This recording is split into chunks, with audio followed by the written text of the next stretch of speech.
فلسطینیوں پر اسرائیل کی جانب سے لگاتار بمباری جاری ہے، جس میں اب تک 11,000 فلسطینی شہید ہو گئے ہیں۔ اسرائیل کی اس ناپاک حرکت کے خلاف پوری دنیا میں آواز بلند ہو رہی ہیں، تو وہیں ہفتہ کے روز سعودی عرب کے شہر جدہ میں آرگنائزیشن آف اسلامک کوآپریشن کی میٹنگ منعقد ہوئی، جس میں سبھی مسلم ممالک نے اسرائیل کے خلاف ایک ہو کر آواز بلند کی۔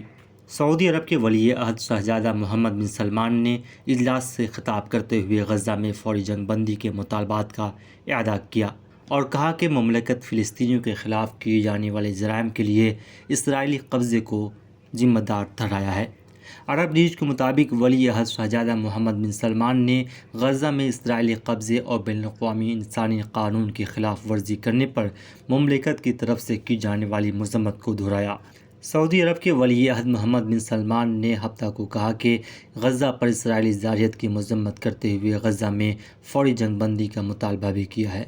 انہوں نے غزہ میں مسلسل اسرائیلی جارحیت اور شہریوں کی جبری انخلا کو مملکت کی جانب سے واضح طور پر مسترد کیا۔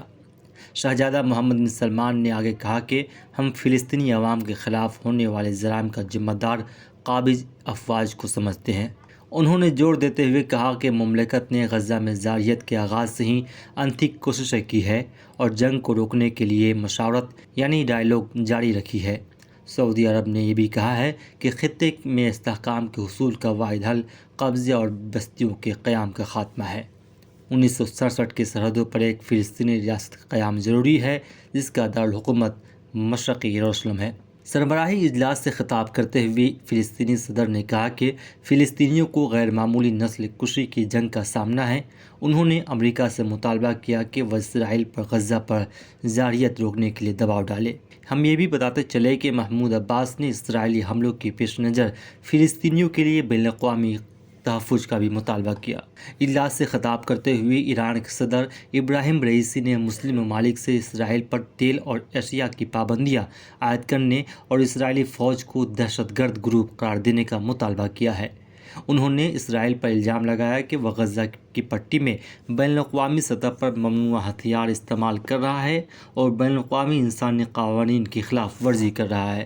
تو وہیں سربراہی اجلاس میں اپنی تقریر کے دوران قطر کے امیر تمیم بن حماد الثانی نے سوال کیا کہ عالمی برادری کب تک اسرائیل کو بین الاقوامی قوانین سے بالاتر سمجھتی رہے گی؟ کسی نے سوچا ہوگا کہ 21ویں صدی میں بھی اسپتالوں پر کھلے عام بمباری کی جائے گی اور اندھا دھند بمباری سے خاندانوں کا صفایا ہو جائے گا۔ ہم یہ بھی بتا دیں کہ اس اجلاس سے خطاب کرتے ہوئے اردن کے شاہ عبداللہ دوم نے مشرق وسطیٰ میں ایک سنجیدہ عمل شروع کرنے پر زور دیا۔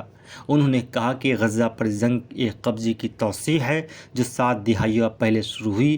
ان کا کہنا تھا کہ 2 ریاستی حل ہی فلسطین میں امن لانے کا واحد راستہ ہے۔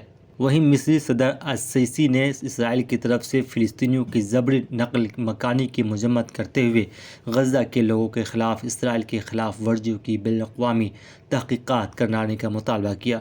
ہم یہ بھی بتاتے چلے کہ سعودی وزارت خارجہ کے بیان کے مطابق غزہ میں انتہائی خطرناک صورتحال کا مقابلہ کرنے اور شہریوں کو نشانہ بنانے کی مذموم کوششوں کو روکنے کے لیے عرب اور اسلامی ممالک کے سربراہان یکساں پالیسی اختیار کریں گے۔